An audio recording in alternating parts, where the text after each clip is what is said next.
Hello students, this is Abhishek here और स्वागत है आपका हमारे चैनल स्टडी क्लास पे। तो जैसा कि आप सबने थंबनेल में देख लिया है कि इस वीडियो लेक्चर में हम बात करने वाले हैं एमपी डीएलएड के द्वितीय वर्ष का विषय। जी हाँ, द्वितीय वर्ष का विषय संज्ञान अधिगम और बाल विकास। ये जो विषय है इसके इकाई 4 की, जी हाँ यूनिट 4 की हम बात करने वाले हैं। ऑलरेडी इस विषय के इकाई 1, 2, 3 की वीडियो हम ला चुके हैं, प्लेलिस्ट चेक करेंगे मिल जाएगी आपको। उसके पहले और सब्जेक्ट की प्रोफेशनल इंग्लिश और बाकी सब्जेक्ट की भी वीडियो ला चुके हैं, वो भी प्लेलिस्ट चेक करोगे तो आपको मिल जाएंगे, पढ़ाई कर सकते हो आराम से। और ये जो विषय है संज्ञान अधिगम बाल विकास बहुत महत्वपूर्ण विषय है डीएलएड का द्वितीय वर्ष का। कुल 8 विषय होते हैं, आपको पता ही होगा। 8 में से ये विषय बहुत बहुत महत्वपूर्ण है, बिल्कुल प्रोफेशनल इंग्लिश की तरह। और इसकी जो परीक्षा होती है कुल 70 अंकों की ही होती है और इसमें बढ़िया से पासिंग के लिए कम से कम 24 नंबर तो थ्योरी में आपको मिनिमम लाने ही पड़ते हैं। तो चलिए आगे बढ़ते हैं और बात करते हैं इस इकाई की। तो बात करें इस इकाई के ब्लूप्रिंट की, पहले तो इस यूनिट 4 यानी इकाई 4 का जो नाम है वो है भाषा एवं संप्रेषण। तो भाषा और संप्रेषण यानी यही दो टॉपिक्स पे सवाल रहेंगे भाई। जो यूनिट का नाम है उसी बेसिस पे सवाल पूछा जाएगा ना। तो ये जो इकाई 4 है इस पे कुल अंक आवंटित है 15। यानी कि बात करें इसके अगर हम ब्लूप्रिंट की, इसकी इकाई योजना की, अंक योजना की, तो भाई इस इकाई में जो टोटल अंक मिलेंगे आपको पढ़कर, यानी इस इकाई से 15 अंकों के प्रश्न उत्तर पूछेंगे जिसमें वस्तुनिष्ठ भी होगा। ठीक है, तो यहां 1 अंकों के 3 प्रश्न आते हैं, यानी वस्तुनिष्ठ एमसीक्यू जो होते हैं वो 3 आते हैं, एक नंबर के। फिर 3 अंकों का 1 प्रश्न आता है, 4 अंक का 1 प्रश्न आता है, 5 अंक का 1 प्रश्न आता है। सब 1 प्रश्न, बस 1 नंबर वाले 3 प्रश्न। तो 5 अंक का 1 प्रश्न 5, 4 अंक का 4, 5 4 9, 9 और 3 यहां पर 12, 9 और 3 12, 12 और 3 यहां पर हो गए 15। तो इस प्रकार से कुल 15 अंक जो हैं वो आवंटित है इस इकाई 4 जिसका नाम है भाषा एवं संप्रेषण। तो ये हो गया इसका ब्लूप्रिंट, इसका इकाई, यानी इकाई का नाम, इकाई में कितने अंकों के प्रश्न कैसे क्या पूछे जाते हैं, ये मैंने आपको बता दिया। अब सीधा आगे बढ़ते हैं, इसके महत्वपूर्ण प्रश्न उत्तर की बात करते हैं। लेकिन उससे पहले मैं आपको बता दूं कि हमारा एमपी डीएलएड का जो संपूर्ण कोर्स है विद 1 ईयर वैलिडिटी, यानी आज कोर्स खरीदेंगे तो आज से लेकर 1 साल तक कोर्स वैलिड रहेगा आपका। और ये कोर्स आपका, जिसमें आपको मिलेगा क्या क्या, तो इसमें भाई आपको notes, recorded lectures, classes, question answers, previous year question papers, उनके सॉल्यूशंस, ये सब कुछ मिलेगा हमारे इस एमपी डीएलएड बीएसटीसी के फुल कोर्स में। और ये कोर्स परचेस करने का तरीका क्या है, इस वीडियो का डिस्क्रिप्शन हमारे ऐप के लिंक है, ऐप डाउनलोड करें, वहां पर रजिस्टर करके सीधा कोर्स परचेस कर लें। और याद रखेंगे कि अभी जो है 30% को ऑफ चल रहा है, 30% को ऑफ मिलेगा बिना किसी कूपन कोड के। किसी कूपन कोड की जरूरत नहीं है, डायरेक्ट बिना कूपन कोड के आप क्लास परचेस कर लो, बढ़िया से पढ़ाई शुरू कर दो और आपकी तैयारी को एक बढ़िया बूस्टर मिल जाएगा। कहीं और भटकने की कहीं आवश्यकता नहीं है, बस एक कोर्स में आपको सब कुछ शामिल हो जाएगा। पूरा मैराथन क्लासेस वगैरह सब कुछ, लाइव क्लासेस भी आपको परीक्षा से पहले सब करवाई जाएंगी, यानी आपका फुल पैकेज मिलेगा इस कोर्स में और आपके डीएलएड की पूरी चिंता खत्म हो जाएगी। तो चलिए बिना किसी देरी के शुरू करते हैं और बात करते हैं। सबसे पहला इंपॉर्टेंट, मोस्ट इंपॉर्टेंट है, वेरी इंपॉर्टेंट ये है भाई, ध्यान रखना, वेरी इंपॉर्टेंट क्वेश्चन है। इसका नाम है त्रिभाषा सूत्र। अक्सर आपने सुन रखा होगा और नहीं सुन रखा है तो चलिए उसकी बात कर लेते हैं। नाम है त्रिभाषा सूत्र यानी 3 लैंग्वेज फॉर्मूला। अब यह है क्या, भारत की शिक्षा नीति में, भारत की जो शिक्षा नीति बनाई है, जो एजुकेशन पॉलिसी बनाई गई है, ये तो आप जानते होंगे। तो शिक्षा विभाग, शिक्षा मंत्रालय जो है, सरकार जो है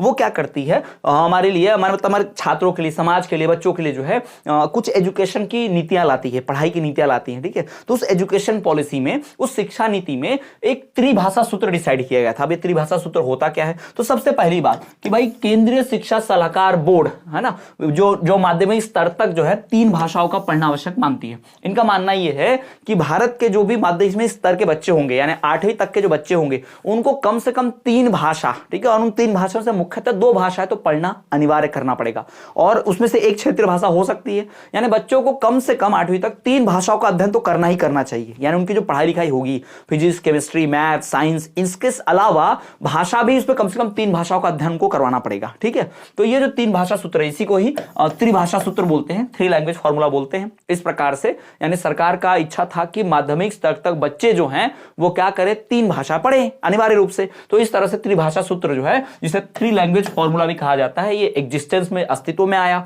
इस बोर्ड के अनुसार भारतीय छात्रों को माध्यमिक स्तर तक 3 भाषाएं पढ़नी होंगी। अब ये 3 भाषाएं कैसी क्या रहेंगी, तो सबसे पहली बात कि भाई यहां मातृभाषा क्षेत्रीय भाषा और मातृभाषा मिश्रित शास्त्रीय भाषा। ठीक है, तो इस प्रकार से यानी मातृभाषा पढ़ लीजिए, फिर क्षेत्रीय भाषा पढ़ लीजिए और मातृभाषा या दूसरी जो उससे मिश्रित भाषा होंगी आसपास चलने वाली, उन भाषाओं को पढ़ लीजिए। हो गए 3 लैंग्वेज।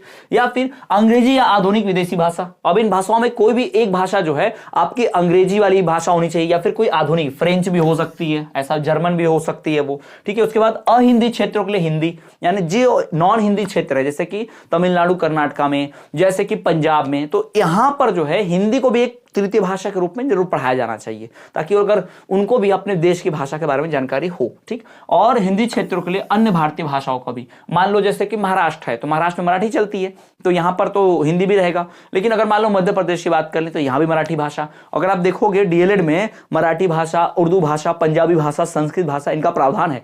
इनको आप ऑप्शनल सब्जेक्ट के रूप में एक सब्जेक्ट चुन सकते हैं, ये भी रहता है। तो ये 3 लैंग्वेज फॉर्मूला, ये त्रिभाषा सूत्र जो है यही है, ये ध्यान रखिएगा। ठीक है, त्रिभाषा सूत्र होता क्या है, किसने लाया, क्यों लाया, क्या क्या पढ़ना पड़ता है, बस बता देना। बहुत बहुत इंपॉर्टेंट बता रहा हूं, बहुत बहुत वेरी वेरी इंपॉर्टेंट ये क्वेश्चन है। चलिए आगे बढ़ते हैं नेक्स्ट डायरेक्टली। अगला जो हमारा पीवाईक्यू है, अगला जो हमारा पीवाईक्यू प्रश्न रहेगा, तो ये जो हमारा क्वेश्चन है, ये जो हमारा पीवाईक्यू है, ये है बाल्यावस्था में भाषा का विकास। यानी कि जो बाल्यावस्था की आयु होती है उसमें भाषा के विकास की बात करते हैं। सबसे पहली बात कि बच्चे 12 साल की आयु तक की भाषा कोई भी एकदम नेचुरल, नैसर्गिक रूप से सीख पाते हैं। 12 साल के बाद तो जबरदस्ती की मेहनत करने के बाद कोई भाषा सीखी जा सकती है ना। 12 साल की आयु में वो भाषा नेचुरली रूप से सीखी जा सकती है, प्राकृतिक तौर पर। और उसके बाद अगर कोई भाषा आप सीख रहे हो तो वो प्राकृतिक नहीं है, वो आप जबरदस्ती से, नेचुरल नहीं है, वो अप्राकृतिक रूप से जबरदस्ती सीखी जा रही हो भाषा आपके द्वारा। ठीक है, तो चलिए बात कर लेते हैं। नंबर 1 पहला पॉइंट ध्यान कि बाल्यावस्था में बालक जो है वो शब्दों से लेकर वाक्य बोलता है, वाक्यों से लेकर भाषा सीखता है। ठीक है, तो बाल्यावस्था में बालक शब्द से लेकर वाक्य विन्यास की सभी क्रियाएं सीख लेता है। ठीक, यानी शब्द, वाक्य, इनको बोलना, सुनना, समझना, ये सारी जो एक्टिविटी होती है ना, किसी भी भाषा को सीखने के लिए जो चीजें चाहिए बच्चा वो बाल्यावस्था में ही सीख लेता है पूरी तरह से। दूसरी बात, भाषा के विकास में समुदाय, समुदाय का मतलब जो समाज, मोहल्ला उसका होगा, घर, फैमिली, परिवार जो है उसकी आर्थिक एवं सामाजिक परिस्थिति का प्रभाव अत्यधिक पड़ता है। यानी बच्चा जिस समाज में, जिस मोहल्ले में, जिस गांव में, जिस घर में, जिस परिवार में, अमीर गरीब कैसे भी जिसमें रह रहा है वो, उसका भाषा सीखने पर प्रभाव पड़ेगा, किस वातावरण में रह रहा है। आप देखोगे अमीरों के जो छोटे छोटे बच्चे होते हैं वो भी अंग्रेजी बोलते हैं, और गरीबों के बच्चे, क्या गरीब बड़ा भी हो जाता है, बच्चे भी बड़े हो जाते हैं, फिर भी अंग्रेजी नहीं बोल पाते। ठीक है, तो ये कारण है परिस्थिति का। फिर और क्या आपको ध्यान रखना है कि वस्तुओं को देखकर उसका प्रत्यय ज्ञान, यानी किसी भी चीज को, जैसे छोटे बच्चों को देखना, छोटा बच्चा अगर गाड़ी को देखता है तो उसको चिल्लाता है गाड़ी, चिड़िया, कुत्ता, है ना, ऐसी चीजें चिल्लाता है वो। ठीक है, तो वो चीजें का शब्द को देखकर प्रत्यय, एकदम सामने वाला ज्ञान। ठीक है, तो वस्तुओं को देखकर उसका प्रत्यय ज्ञान बालक को हो जाता है और उसके पश्चात उसे उसकी अभिव्यक्ति में भी आनंद प्राप्त होता है ना। बच्चा जब बोलता है ना, बच्चों को सिखा दो, देखो बेटा चिड़िया चिड़िया, तो बच्चा जब भी बाद में कहीं चिड़िया देखे ना, बोल चिड़िया बोल के बड़ा कितना खुश होता है वो छोटा बच्चा, है ना, देखा हुआ आपने। तो वो जो है ना अभिव्यक्ति, यानी कि वो दिखाना, उसे अभिव्यक्त करना, प्रदर्शित करना, एक्सप्रेस करना, उससे बच्चे को मजा आता है। ठीक है, तो यही है तो भाषा सीखना, यही है ना भाषा सीखना। ठीक, और क्या, भाषा का ज्ञान मूर्त से अमूर्त की ओर होता है। भाषा जो है छोटे से ज्यादा बड़े की ओर, या साधारण चीजों से लेके एकदम कॉम्प्लेक्स कठिन चीजों की ओर। यानी भाषा सीखने से पहले भाषा के शब्द, भाषा के कुछ रूप, उसका फिर पूरी भाषा बोलना, लिखना, पढ़ना, सुनना सब समझ जाएंगे ना। तो इस तरह से भाषा जो चलती है, इस प्रकार से जो भाषा का महत्व है, इस प्रकार से बच्चे भाषा बाल्यावस्था में सीख पाते हैं। क्लियर, चलिए आगे बढ़ते हैं। अगला जो सवाल है कि वॉल्टर्स, जो हमारे मनोवैज्ञानिक रहे हैं वॉल्टर्स, इनके हिसाब से, है ना, ये जो बड़ा महत्वपूर्ण प्रश्न है, ध्यान रखना, किसी के नाम से ऐसे प्रश्न आते ही हैं। वॉल्टर्स के सामाजिक अधिगम के अनुसार बच्चों में भाषा विकास, यानी वॉल्टर्स ने बोला कि जब समाज में बच्चे रहते हैं और उसके हिसाब से बच्चे के अंदर जो भाषा विकास है वो कैसे रोल प्ले करती है, कैसे उस भाषा का विकास होता है, उसमें क्या भूमिका होती है समाज की। चलिए बात करते हैं पहली कि भाई अनुकरण द्वारा सीखना, यानी बच्चे जो होते हैं वो भाषा अनुकरण यानी कि फॉलो करके, यानी टीचर जैसा बोलेगा बच्चे वैसा, घर के माँ बाप जैसा बोलेंगे बच्चे वैसा, परिवार के सदस्य, मोहल्ले के लोग जैसा बोलेंगे बच्चा भी बिल्कुल वैसा ही बोलेगा। क्लियर। दूसरा, चित्र द्वारा भाषा सीखना, जैसे ए फॉर एप्पल, तो बच्चा कभी एप्पल देखेगा ना तो एप्पल उसको बोल देगा। ठीक है, तो उस चित्र को देखकर, है ना, चित्र को देखकर भाषा सीखना। फिर प्रकृति द्वारा भाषा सीखना, आसपास जो चीजें सुनता है ना, उससे भाषा सीखना। मानसिक विकास एवं भाषा सीखना, भाई दिमाग जैसे जैसे बढ़ेगा, मानसिक विकास जैसे जैसे होगा, भाषा सीखेगा। तर्क द्वारा भाषा सीखना, तर्क करके, लॉजिक देके, है ना, सवाल जवाब करके, इससे भाषा सीखेंगे। बोलने के द्वारा भाषा सीखना, भाई कोई भी लैंग्वेज बोलने से आती है, हम जान चुके हैं। लिखने के द्वारा भाषा सीखना, संश्लेषण एवं विश्लेषण द्वारा भाषा सीखना। फिर चिंतन द्वारा भाषा सीखना, ध्यान एवं स्मृति द्वारा भाषा सीखना, ध्यान लगाकर, मेमोरी याद कर कर, रट कर, इन सब चीजों के थ्रू भी भाषा, इन सब के माध्यम से भाषा सीखी जा सकती है। तो भाषा का अर्जन किन किन माध्यम से किया जा सकता है, या बच्चों के अंदर भाषा का विकास कैसे कैसे हो सकता है, तो इन सब रास्तों से हो सकता है। क्लियर? तो ये आपको समझ में आ गया होगा कि ये 10 मेथड, ये 10 तरीके हैं जिनसे बच्चे के अंदर, खासकर एक बाल्यावस्था के बच्चे के अंदर जो होता है, जो बाल्यावस्था में होता है, उसके अंदर भाषा का विकास कैसे होता है। क्लियर? समझ गया आपको? चलिए, तो अगर बात करें एक अगले पीवाईक्यू की, बहुत महत्वपूर्ण प्रश्न उत्तर, भी प्रीवियस ईयर क्वेश्चन है। सवाल है, सामाजिक अधिगम को प्रभावित करने वाले कारक, यानी अधिगम का मतलब सीखना।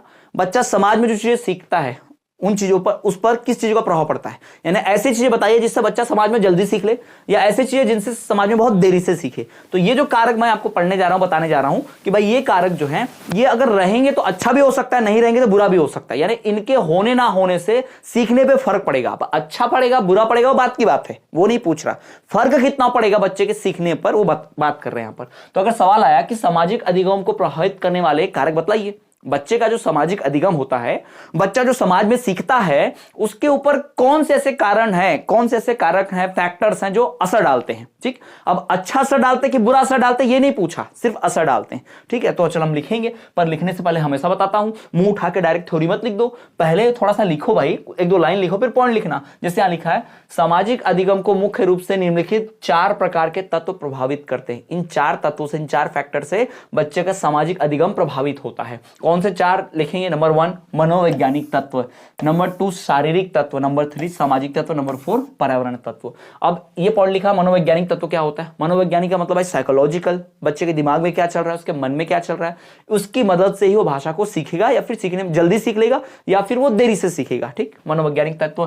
फिर शारीरिक तत्व, यानी फिजिकल भाई, यानी उसका अगर शरीर सही सलामत है, ठीक ठाक है, तुतलाता नहीं है, हकलाता नहीं है, ये तो शारीरिक तत्व हो गया, तो भाषा जल्दी सीख लेगा। लेकिन अगर तुतलाएगा, हकलाएगा, तो थोड़ा देर से सीखेगा। तो भाषा के विकास में तुतलाने का भी प्रभाव है, देर से सीखेगा, और मतलब नहीं तुतला रहा है, नहीं हकला रहा है, तो भाषा जल्दी सीख जाएगा। यानी भाषा का जो है प्रभाव इसमें है ही है। ठीक, फिर पर्यावरण प्रभाव, सामाजिक तत्व प्रभाव, समाज में, किन समाज में रह रहा है, कैसी भाषा का प्रयोग हो रहा है, गाली गलौज हो रही है, अच्छी भाषा, शुद्ध भाषा का प्रयोग हो रहा है, तो ये सब उससे असर पड़ेगा। तो ये जो आप देख पा रहे हैं, इन 4 तत्वों से बच्चे के भाषा विकास में प्रभाव पड़ता ही पड़ता है। यानी बच्चे का जो भाषा विकास है, इनसे अफेक्टेड है, इनकी वजह से उसकी भाषा में जो है बहुत ज्यादा असर पड़ता है, प्रभाव पड़ता है। तो ये 4 तत्व ध्यान रखिएगा। सामाजिक अधिगम को मुख्य रूप से निम्नलिखित 4 प्रकार के तत्व प्रभावित करते हैं। कौन से 4? मनोवैज्ञानिक, शारीरिक, वातावरण, पर्यावरण जिसे कहें, पर्यावरण और सामाजिक, याद रखेंगे। इन तत्वों से वातावरण, इस पर प्रभाव पड़ता ही पड़ता है बच्चे के ऊपर। क्लियर है? समझ गया आपको? तो चलिए भाई, तो ये सबसे महत्वपूर्ण प्रश्न उत्तर थे, प्रीवियस ईयर क्वेश्चंस थे, इनके उत्तर भी थे। और भी ज्यादा डिटेल में, और भी क्वेश्चंस, और भी नोट्स, और भी प्रश्न उत्तर पीवाईक्यूज चाहिए तो आप हमारा कोर्स जरूर परचेस करें। इस वीडियो के डिस्क्रिप्शन हमारे ऐप की लिंक है, ऐप डाउनलोड करें, कोर्स परचेस करें। वहां पर आपको notes, recorded classes, question answers, प्रश्न उत्तर, साथ ही साथ प्रीवियस ईयर क्वेश्चन पेपर्स, उनके सॉल्यूशन, ये सब कुछ आपको मिलेगा। तो ऐप डाउनलोड कीजिए, वीडियो के डिस्क्रिप्शन में मिल जाएगी। वीडियो पसंद आई हो तो लाइक जरूर करें, अपने दोस्तों, क्लास में, फ्रेंड के साथ ग्रुप में जरूर शेयर करें, और अन्य सब्जेक्ट के वीडियोस देखने के लिए, प्रीवियस यूनिट्स के वीडियोस देखने के लिए आप प्लेलिस्ट जरूर चेक करें। आप हमें दूसरे सोशल मीडिया पे फॉलो कर सकते हैं, उसकी लिंक आपको इस वीडियो के डिस्क्रिप्शन में मिल जाएंगी, जहां से आप हमें फेसबुक, इंस्टाग्राम और टेलीग्राम पे फॉलो करना ना भूलें, हम हर जगह हैं।